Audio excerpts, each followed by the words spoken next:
June 14, 1924, Alexandria. The Mediterranean sun beat down on the ancient city, yet, in the narrow alleyways, shadows clung like a second skin. They twisted and shifted, as if breathing, as if alive. Amara Selene stepped cautiously through the wrought iron gate of the old archive building, her fingers grazing the chipped stone feeling, centuries of secrets press against her palms. The door creaked open, a groan that seemed almost human. Inside, the air was thick with dust and the scent of decaying paper. Each manuscript she passed whispered faintly a memory not her own. A music note etched into a page seemed to vibrate, almost imperceptibly echoing the strains of some long-forgotten spiritual, as though the dead themselves were sighing through ink and parchment. In the corner a shadow flickered, not hers, not the candles. Something small, fleeting, watching. She froze, breath shallow. The silence pressed against her ears. Then a faint scratching on wood on stone, yet nothing visible moved. Only the old floorboards groaning with centuries of footsteps not her own. A sudden cold gust swept through the library, scattering loose sheets. One fell at her feet. The words on it, blurred, shaped like letters, or faces she couldn't tell. A whisper brushed past her ear. "Do you see us?" No one else was there, or so she thought. She walked past the tall shelves, her candle casting long, trembling shadows. Books teetered as though reaching for her. One fell. A single page fluttered open. Names, dates, faces burned faintly into the paper, eyes staring pleading. Some known, some never recorded, their fate unknown. Outside, a distant drumbeat echoed from the harbor. Not human, not alive. A rhythm carried by the wind, resonating with some primal fear in her chest. She shivered, instinctively turning. A faint glow emerged between the shelves. A translucent figure clad in a tattered uniform. Eyes hollow, marched silently. Phantom regiment returned from forgotten battles. She stumbled backward. The candle wavered. Shadows stretched unnaturally, creeping along the walls, forming shapes, elongated fingers, twisted faces, mouths opening silently. And through it all, a faint melody, a spiritual, played without source, threading through the darkness. Her heart pounded, echoing the ghostly rhythm. A shelf rattled violently. Dust exploded into the air. From the haze, hands appeared, pale, translucent, reaching, grasping for her, then vanishing before contact. Each step she took seemed to wake them further, whispering names she did not know, lamenting deeds she had never committed. Yet the fear was real and the presence undeniable. A candle fell. Its flame licked the walls.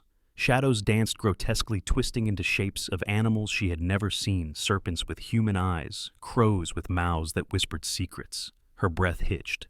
Every instinct screamed to leave. But curiosity rooted her to the floor. Then the music swelled. Not her candle, not the wind. Voices joined the melody, layered, chanting, weeping. The library itself seemed to breathe with them. Walls pulsed as if alive. The past had returned. Every lost soul, every runaway, every phantom alive for just this moment, to be seen, to be heard. Her hands trembled on a desk. A journal lay open. The ink was wet, fresh, not her doing. Words formed, "We never left, we were waiting." And then silence, absolute, until a soft, unmistakable whisper, "Will you join us?" Amara's candle guttered. The shadows receded, but the feeling remained. Eyes watching from corners, unblinking, unrelenting. The air thickened. Dust motes glimmered, forming ghostly shapes. Soldiers, slaves, children, all frozen, all gazing, all waiting for her to move, to make a choice. And then just for a moment the library was empty. Only the candle flame shivering. Only her breath. The music gone. The shadows returned to normal. But she knew. The dead had awakened. They would not be ignored. Their spirituals, their stories, their fury, lingered still, echoing in every corner. The air outside the library carried the faint tang of salt from the Mediterranean. Alexandria's bustling streets seemed almost alive. Yet the closer she moved to the old quarter, the quieter it became. Merchants' calls faded into distant echoes, replaced by the whisper of footsteps that weren't hers. She passed a crumbling alleyway. The walls were blackened with smoke, remnants of fires that had burned decades ago. Each charred brick seeming to remember screams it had witnessed. A stray cat hissed from the shadows and vanished, its eyes too bright, too knowing. Cobblestones rattled under unseen weight. Amara paused. The sound came again, soft, deliberate, like the march of ghost soldiers long forgotten by history. Her pulse quickened. The air thickened as though the streets themselves were holding their breath. She entered a courtyard. Statues of colonial figures loomed worn by time, their eyes seeming to follow her. The wind moved the tattered flags above, carrying with it faint whispers in languages she could not understand. Yet the words chilled her to the bone. Inside a side passage, a small chapel stood abandoned. The doors creaked as she pushed them open. Dust motes danced in the candlelight she carried. The pews were cracked. Hymnals lay open, pages fluttering, as if touched by invisible hands. Faint music notes traced the air, not played but felt, vibrating in her chest. A distant drumbeat echoed, not human, not natural. Somewhere far in the maze of alleyways, phantom soldiers marched. Their cadence was steady, inevitable, relentless. The sound rose and fell, carrying tales of blood and battle of names lost to time. Amara's shadow stretched unnaturally across the chapel floor. It twisted, separated, almost forming a second figure behind her. She spun. Nothing, yet the sensation of being watched persisted. Eyes in the dark, unblinking, patient, waiting for her to step forward. Outside again, she passed a plantation-era warehouse. The scent of sugar and burned cane lingered, faint echoes of laughter, then screams abrupt and muffled, as though the building itself remembered every torment, every secret chained to its walls. A narrow stairwell led down to a cellar. She descended. The stone was cold damp, her footsteps echoing against the walls. Tiny scratches appeared along the edges, not from rodents, but from something trying to claw its way out, something desperate, desperate for recognition. She reached a room lined with old trunks. Their lids rattled, opening slightly, then snapping shut. She approached cautiously. Inside one trunk, a doll charred and cracked its eyes, seeming to follow her movements. A soft whisper, "Do not leave," and then silence broken only by the creak of floorboards above. A tapestry hanging crookedly on a wall shifted, revealing faded paintings beneath. Faces, staring, children, soldiers, laborers, slaves, all frozen mid-motion, their expressions twisted in terror, in plea and accusation. Amara shivered. Each portrait seemed alive, their eyes following her, pleading, condemning. Through the window she glimpsed the harbor, ships moored, sails tattered, but beneath the water, shapes moved unnaturally. Shadows of drowned souls risen to wander, their hands pressed against the hulls, silent cries echoing faintly through the salt-scented breeze. A broken violin lay in a corner. Its strings vibrated without touch, a melody forming fragile and sorrowful, as if the instrument itself mourned the lives of those who had disappeared here. Amara reached out, but the bow lifted itself, guided by unseen hands. The wind outside shifted. A single candle flickered violently. Shadows on the walls writhed, not with her movement, but with forms unfamiliar, elongated, distorted faces she did not recognize, their mouths opening silently, lips moving as if chanting secrets she could almost hear. She turned down a narrow hallway. Doors lined each side, some ajar, darkness spilling out. From within one, a faint glow revealed ghostly figures performing a ritual, hands raised, chanting in an unknown tongue. She could feel the vibrations in her chest, a rhythm not of this world. A staircase spiraled up. She ascended each step, groaning. At the top, a balcony overlooked the city. Alexandria shimmered in the golden afternoon, yet beneath shadows coiled like serpents reaching upward toward her, as if the city itself had memories it could not forget. At the far end of the corridor, a mirror hung cracked and blackened, her reflection delayed, twisted. A second figure lurking just behind her, smiling faintly, lips parted, whispering words she could not comprehend. But the meaning was clear. "We see you. You belong to this story now." The final corner revealed a small alcove filled with manuscripts, journals, and scrolls. The writing shifted under her gaze, ink bleeding into shapes forming names she knew and names she didn't. A census of the forgotten, the vanished, the doomed. And from the shadows, faint singing rose, a spiritual carried by the wind, echoing across time, through walls, through her very bones. She opened a ledger from the 1860s, names written in spidery script, some crossed out, others circled repeatedly, as if someone long dead had marked them themselves. A wind gusted through the broken window, carrying faint whispers, runaway slaves calling out, searching, names echoing from pages lost to history. A candle flickered across the room, casting shadows that elongated, unnaturally forming figures in tattered clothing marching in place. Phantom regiment, unseen but undeniable. She bent over a map of Alexandria dotted with red ink markings. Each mark represented a disappearance, a vanished soul, the pattern spiraling into chaos. A violin lay on a pedestal. No hands touched it yet. A melancholic tune rose, strings quivering notes echoing across centuries. The superstition was true, the dead played their own requiems. From the far corner a figure appeared, semi-transparent uniform, tattered eyes hollow, marching silently, boots pressing onto dusted tiles, leaving no footprints. She stumbled into a hallway lined with portraits. Faces of ancestors stared back, eyes too human following her every step, mouths opening silently, whispering secrets. Papers scattered across a desk. When she picked them up, ink shifted, forming images, chains, snapping whips, falling children hiding, scenes of fear etched by hands she could not see. Outside, thunder rolled across the distant harbor. Lightning illuminated shadows moving against the walls. Ghosts of sailors, soldiers, slaves, frozen mid-gesture. A journal slid from a shelf. Its pages wrote themselves. "We were taken. We never returned." She froze, her pulse hammering the words wet fresh, untouched by mortal hands. Footsteps echoed behind her, soft, deliberate. She turned. Empty hallway. Yet the imprint of boots and dust remained, then vanished before her eyes.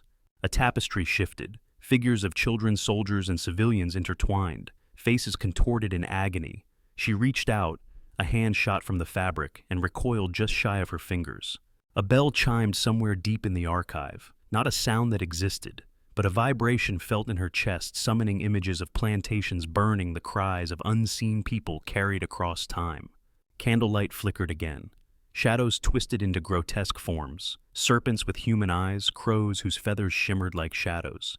Each movement deliberate, intelligent, aware. She saw a trunk in the corner. It rattled violently. She opened it. Inside, one's wrapped in tattered cloth, small charms and trinkets. Relics of lives ended abruptly, violently. The smell of smoke and singed hair filled the room. A phantom fire flickered along the walls. A memory of destruction long past, yet vivid as present.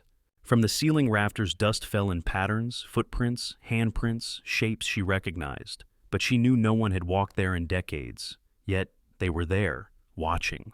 Through a cracked window, moonlight illuminated the harbor. Shadows moved beneath the surface of the water. Drowned souls drifting, rising, pressing against the boards, trying to be seen. She found a small violin case. Inside, sheet music floated above the pages. Notes rearranged themselves, a melody that carried grief, loss, and fury, a spiritual composed by hands unseen. The room grew colder, almost impossibly so. Her breath fogged in the air. Figures multiplied, translucent, spectral, chanting, singing, weeping, a cacophony of history, horror, and memory. And she realized every record, every ledger, every artifact she touched was alive, carrying the echoes of souls who could not rest. A sudden scream echoed through the narrow streets of Alexandria, sharp, piercing, then swallowed by the distance. Amara's candle flickered, as if startled by the sound. She froze, her breath caught in her throat. The alleyway behind her seemed unnaturally still, yet she could feel eyes tracking her. She passed an abandoned house. Its windows were shattered, curtains tattered. A faint glow pulsed inside like a heartbeat, and she thought she heard faint singing. A spiritual carried through broken glass. Voices layering upon voices, chanting, calling, pleading. A street market once lively decades ago lay deserted. The scent of old spices mingled with decay. Wooden stalls creaked in the wind. From one a shadow moved, not human. The silhouette of a child's eyes hollow vanished when she blinked. She stepped into a courtyard. The cobblestones were slick with unseen moisture. Footprints appeared behind her, small, heavy, then abruptly stopped. And she realized she had not seen anyone enter the courtyard, yet they were there, following, judging. A distant bell tolled in the harbor. Its echo carried across the buildings, bouncing off walls. With each toll, a spectral soldier appeared, faintly glowing mid-march. Phantom regiment, stepping silently, then vanishing with each strike, leaving only the faintest imprint of memory in the dust. A small chapel stood at the end of a lane. The door creaked open as she approached. Inside, pews were overturned, hymnals open. Faint handprints, wet with something dark, stained the floors. And she heard it, a faint drumbeat, human yet impossible, echoing through the rafters. She entered a narrow alley, and shadows twisted around her, forming shapes of animals she had never seen. Crows with human mouths, serpents with eyes that gleamed like embers, each movement deliberate, following her every step. An old warehouse loomed. The doors were half open. Inside she saw trunks shaking violently, a diary flung open, ink spread across the pages, names, dates, locations, all tied to disappearances, unsolved mysteries. Whispers filled the air, the room alive with the memories of the lost. A faint melody floated from nowhere. She followed it to a corner. A violin hovered mid-air, strings vibrating. Ghostly hands plucked notes. A requiem for souls vanished, carried through centuries. Her heart pounded with awe and terror. Outside, a fire flickered in a distant building. Smoke formed figures, workers, soldiers, children frozen in panic, their faces twisted in agony, eyes pleading. She wanted to look away, but curiosity held her. Every detail demanded her attention. From the rooftops, faint silhouettes moved, ghosts of sailors and merchants frozen mid-step, their mouths open silently, reciting fragments of forgotten letters, their stories unfinished, their presence undeniable. She walked past a canal. The water was still, but reflections moved independently, showing images of past tragedies, drownings, raids, disappearances. Shadows rose from the depths, grasping for air that no longer existed. A crate toppled over, revealing bones wrapped in remnants of clothing, tiny charms, trinkets, talismans. Tokens of lives abruptly ended. She recoiled, yet could not turn away. Candlelight flickered across a wall. Shadows twisted grotesquely, faces morphing, mouths, opening eyes, blinking. She could hear them whisper her name, a summons from the past. She entered a narrow room lined with manuscripts. Pages flew open on their own. Faces appeared in the ink, screaming silently, chain-trapped, pleading. The room vibrated with their energy. From a staircase, a phantom figure descended. Uniform, tattered eyes hollow, marching silently, leaving no footprints. Yet the air vibrated with the sound of his steps, a warning or a guide. She could not tell. She found a cracked mirror, her reflection delayed, distorted. A second figure lurking just behind, smiling faintly, lips moving, whispering secrets she could almost comprehend. A door creaked open somewhere deep within the archives. Faint light spilled out, revealing a room of spectral dancers moving in ritual, chanting in tongues unknown. The vibrations carried to her chest. She could feel centuries of grief and memory, unrelenting. A shelf collapsed, books scattering. Ghostly forms emerged from the pages. A child reaching a soldier, pointing a woman, screaming silently, each beckoning her forward deeper into the maze of past horrors. She stumbled into an empty hallway. The air thickened, almost solid. Whispers rose, chanting, singing. Notes of spirituals carried through the dust. Every artifact she touched, every footstep awakened memories. Echoes of lives never forgotten. At the end of the corridor, she glimpsed the harbor again. Shadows beneath the water moved in rhythm. Spectral hands pressed against hulls, desperate to be seen. And she knew she was no longer alone. The past had returned to claim her attention. Amara Selene stepped cautiously into a room stacked with crates and journals, the air thick with dust and the scent of burned parchment. She lifted a tattered journal. The pages fluttered, as if moved by invisible hands, revealing maps marked with red ink annotations in scripts she could barely read. Each mark a record of lives, vanished, towns, abandoned, warnings, ignored. From the corner a faint light shimmered. She approached. Shadowy figures emerged, pale and translucent, marching silently. The phantom regiment, whispered in old reports, moved in formation. Their eyes hollow, yet fixated on her.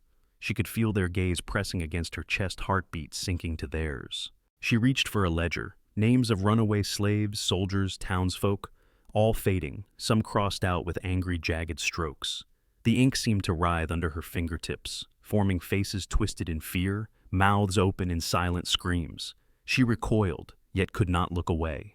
A faint drumbeat echoed from deep within the archive, not human, not mechanical, vibrating in the stone walls, carried on the cold air. She shivered.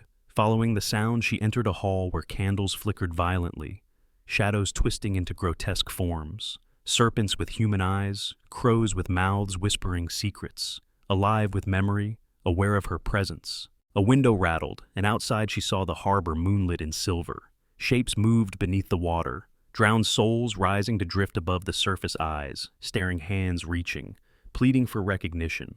Their whispers joined the drumbeat, a rhythm that carried grief, anger, and vengeance. She opened a chest, bones wrapped in tattered clothing, charms, talismans, trinkets, Relics of lives ended abruptly, their stories unfinished. A child's doll with one cracked eye blinked slowly, and she felt a pang of sorrow mixed with dread.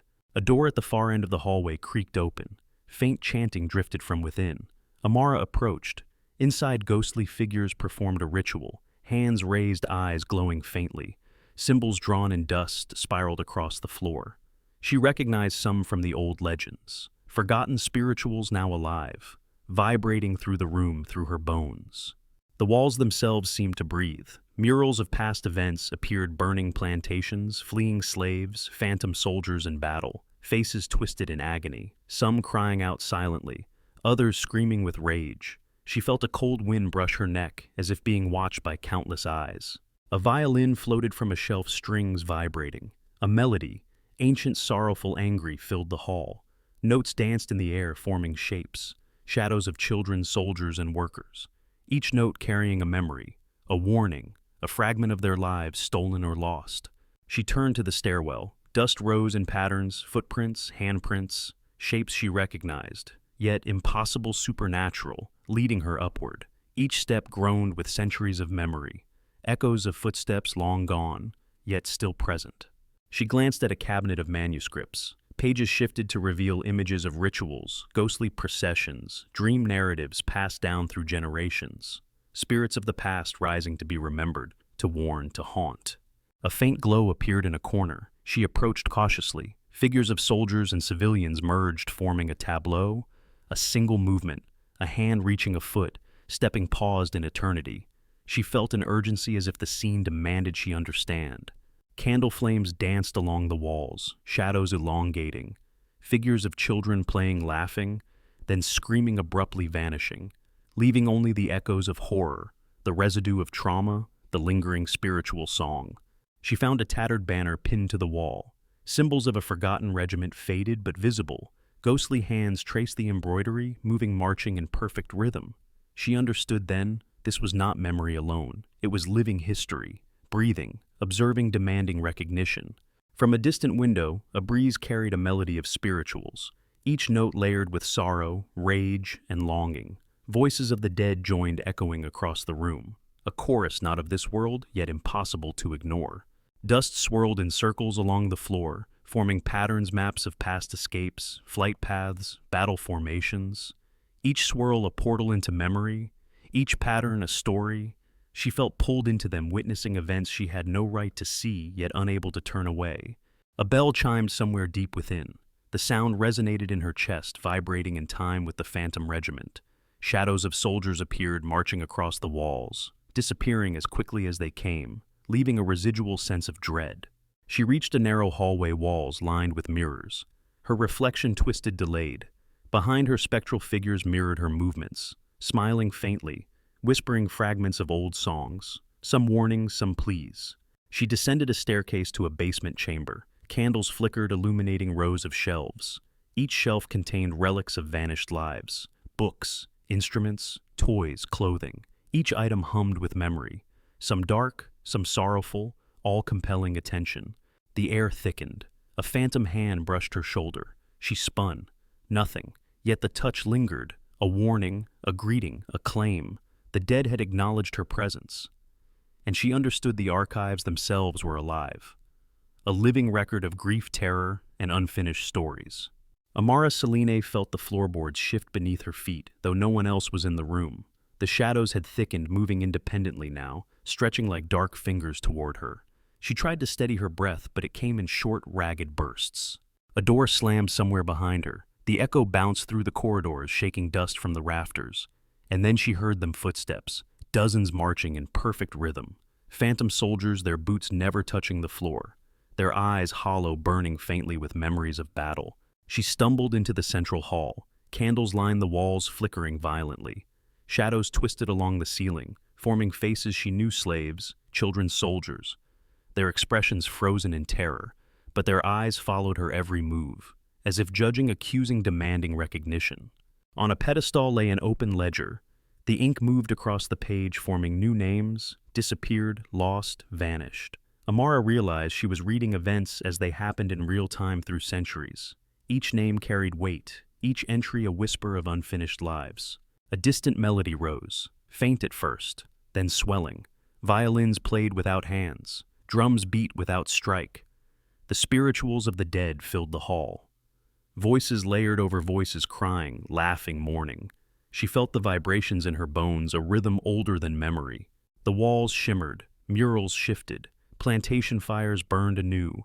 Shadows of fleeing slaves stretched across stone and timber. A young child tripped and vanished, reappearing a moment later, eyes hollow, whispering names she didn't know. A staircase spiraled upward. Ghostly soldiers appeared along each step. Their formation precise, silent, marching toward her. She froze. They paused. Their eyes locked on hers. She felt centuries of grief, fury, and loss pressing into her chest. From a balcony, she saw the harbor moonlit. Shapes moved beneath the water, twisting, reaching. Drowned souls surfacing, pressing hands against hulls, some reaching upward as if begging for freedom. The archives themselves seemed to breathe. Dust swirled in the air, forming patterns maps of past escapes, hidden routes, battle formations. Her pulse raced. The patterns became almost tangible, pulling her forward deeper into the maze of history and legend. A phantom hand grasped her shoulder. Cold, weightless, she spun. Nothing, but the sensation lingered, followed by a whisper. "Do you see us? Do you hear us?" She could not respond, only nod silently. A trunk tipped over in the corner. Pages flew from inside. Faces formed in the ink, screaming silently, chained bound, pleading for acknowledgement. Her hands trembled, yet she could not look away. She approached a cabinet lined with manuscripts. They opened in unison. Ghostly figures emerged, dancing between pages, reenacting rituals, ceremonies, moments of desperation. The energy was palpable, alive, demanding to be witnessed. The candlelight guttered. Shadows writhed across walls, morphing into serpents, crows' distorted faces. Each movement deliberate, each glance directed toward her. She felt watched, studied, judged. A distant drumbeat echoed through the hall again. Phantom soldiers marched, spectral and relentless, boots hitting the floor in rhythm with the heartbeat of the archive itself. She realized the building was alive, pulsing with history, memory, vengeance. A small violin floated from a shelf, strings quivering. It played a melody of grief and rage, notes forming spectral shapes, children, soldiers, workers, their lives condensed into haunting music vibrating the stone walls. From the stairwell, shadows descended, figures of humans elongated, distorted, whispering fragments of lost spirituals, some warnings, some pleas, all undeniable, all demanding attention. A cracked mirror reflected her image, delayed, distorted. Behind her, a figure lingered, smiling faintly, lips moving in silent chant. She could almost understand the words, their meaning chilling, "You are now part of our story." The walls pulsed with movement, murals of plantation and battlefields, abandoned towns, scenes replaying themselves, centuries compressed into a single moment. She could feel the terror, the sorrow, the rage, every emotion unforgotten, unrelenting. From the ceiling, dust and debris swirled, forming ghostly faces. Children, soldiers, civilians, trapped mid-motion, reaching, screaming, laughing, all beckoning her deeper, urging her to bear witness. The air grew impossibly cold. Figures multiplied, translucent, spectral, chanting, singing, weeping. She realized every ledger, every manuscript, every relic she touched carried echoes of souls who could not rest. And she understood the archive was a living chronicle, a crossroads of history, legend, and haunting memory. The archives were silent now, or so it seemed. Amara Selene stepped back into the narrow streets of Alexandria. The sun had dipped lower, casting long shadows that twisted across cobblestones like dark fingers reaching for the living. The city appeared ordinary, markets bustling, children laughing, vendors calling out their wares. Yet beneath the veneer of normality, the echoes persisted. Faint whispers trailed her steps. Fragments of old spirituals lingering, melodies of lives vanished. A reminder that history had not finished speaking. The phantom regiment, the lost slaves, the children, the soldiers, all remained, not in visible form, but in memory, in the lingering energy that hummed through the streets, the buildings, the harbor. Some say if you pause long enough at the right corner, you can hear the soft murmur of names, a chorus carried by the wind. She walked past the abandoned plantations. The buildings were shells, charred wood, and broken windows. Yet if one listened closely, the walls themselves seemed to sigh, recounting tales of despair, courage, rebellion, and sorrow. The ghostly footprints of lives interrupted traced the earth, never fading. The docks by the harbor shimmered in moonlight. Shadows danced on the water, spectral forms rising and falling, hands reaching out silent pleas carried by the tide. The melody of spirituals intertwined with the soft lapping of waves, a hymn to the lost, a song of remembrance. Even the living could feel it. Street musicians playing modern tunes would cause shivers running down their spines as if some invisible hand guided their melody, the past brushing against the present, insisting on acknowledgement. Amara returned to the library. Empty shelves, dust motes floating in golden light. Yet she knew it was alive. Every ledger, every scroll, every relic pulsed faintly, whispering stories of those who could not rest. She touched a page, ink still forming letters, a message across time. We are here. Remember us. In the quiet, she reflected on all she had witnessed, fact and folklore intertwined, inseparable. Runaway ads, phantom regiments, spirituals echoing through centuries. All converged here, demanding memory, respect, and understanding. The wind stirred outside, carrying a faint tune, a spiritual old yet familiar threading through the alleys and streets. She could hear fragments of voices calling, warning, comforting. A reminder that these echoes were eternal, that the past never truly dies. As she left Alexandria behind, shadows stretched long across the ground. She felt the weight of centuries pressing against her, the gaze of countless souls lingering. A final reminder that history was alive, persistent, and unwilling to be forgotten. The sun set, fully painting the city in hues of orange and violet. Yet, in corners behind doors, beneath floors, the stories remained, alive in whispers, in melodies, in the silence between heartbeats. And then for a moment the world seemed to hold its breath. She heard a voice soft yet commanding, echoing through her mind. You have seen us. You have heard our song. Do not forget. The camera would pan upward across the cityscape, shadows stretching toward the horizon. The faint strains of spirituals lingered, a haunting chorus carried by time itself. And the viewer understood these stories, these souls remain, waiting, watching, whispering. You have just witnessed a record of history that never truly closed. The echoes persist, the melodies endure, and the spirits remain. Stay with us, follow, and do not miss the next chapter of these haunted truths.